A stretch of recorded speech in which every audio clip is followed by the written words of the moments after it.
is a group of students at Sheffield Hallam and Sheffield University standing together to change the status quo. Are you here, Chris? Over to Chris.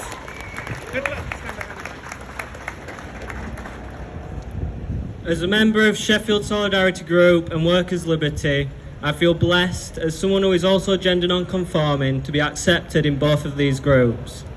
Before discovering I am gender non-conforming, I felt like I didn't belong. The government have taken action that would further increase that feeling of emptiness and would strip me of my identity. In response, I call for us all to take action against their vile decisions to keep conversion therapy legal. Take action in your local activist groups, in your respective trade unions, write to your MPs. Our fight should also be their fight. We need to unite in solidarity. They're our activist groups, our trade unions, our MPs.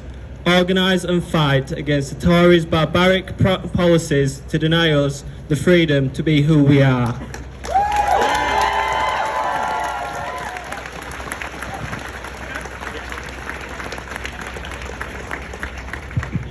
Thanks, Chris. That is so right. You know, today only happened because I put a moany little Facebook status about Sheffield, about London and Manchester having protests and Sheffield not.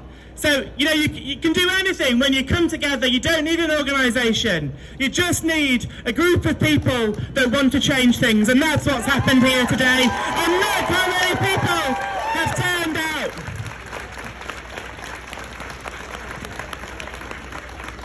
And we need to remember the allies that we have in this fight. Some figures in the trade union movement might pretend that they are against us, but in fact the majority of the trade union movement is with us. And I want to introduce Dave, our next speaker from the NEU, to talk about what they've been doing in the National Education Union to stand up for trans and non-binary workers in education. Dave. Hi everybody, how are you doing? Yeah. Thank you. I'm really grateful to the organisers of today's event to invite me along to speak on behalf of the National Education Union. I just want to start by saying education is such a powerful tool. It can have such a lasting and massive effect, especially for those from our community. Those experiences we have in school stick with us for the rest of our lives. I'm speaking from my own experience. I know being homophobically bullied stuck with me for my entire life. It meant that I didn't come out of the closet until I was in my 30s. I was angry, I was keeping myself hidden, and I know there's a lot of people in this crowd who recognise that as well. But I want to talk about some positives about how things have changed, because I know, speaking about my own little person, who's non-binary, has had a fantastic experience in school, and how things have changed, and how teachers are being much more aware of these things and providing much safer spaces in schools now, providing much more representative materials, making changes to how they speak to kids, recognising pronouns. All these things have had a massive effect, and you can see it. You can see that confidence and that ability to talk about gender, that ability to talk about who they are. It makes such a humongous difference to kids' lives, and that is what this is about. This is what this fight is about. It's about defending the next generation of our community, about standing up for them, because that is what we're here for, to fight for. However, we do know that transphobic bullying in schools is still rampant. We know that it's there.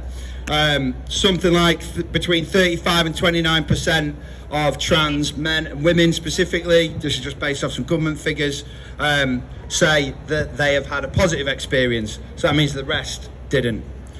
But we even know then that even itself is underreported. 83% of serious incidents are unreported, and that's just according to government figures. So we can take a safe bet that it's actually going to be substantially worse than that. So we know this transphobic bullying still goes on, so there's a huge amount of work to do. And this is why the fight against conversion therapy matters, because the fight against conversion therapy is about fighting something that legitimises that hate, fighting something that legitimises that phobia, all of that all those dark thoughts that get into kids' heads when they get told that they're wrong, all of those things are legitimised by conversion therapy. That's why we have to be on the streets, and why we have to be in our workplaces, why we have to be pushing this fight forward everywhere we can. Trans rights are trade union business. Full, simple, that is the fact.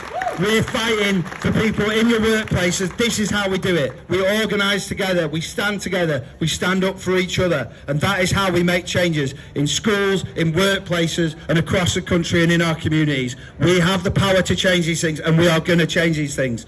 I really want to thank every single one of you for coming out today, because it's such a powerful, powerful signal of the strength that we have. But let's be crystal clear. NHS England, British Medical Association, Royal College of GPs, ourselves the National Education Union, many others, Sheffield Trains Council, have recognised conversion therapy for what it is. It is a practice that ensures that our community's identity is perceived as inherently wrong. We have the strength to change that. We are powerful, and we have the influence. Conversion therapy for trans people must end now. Yet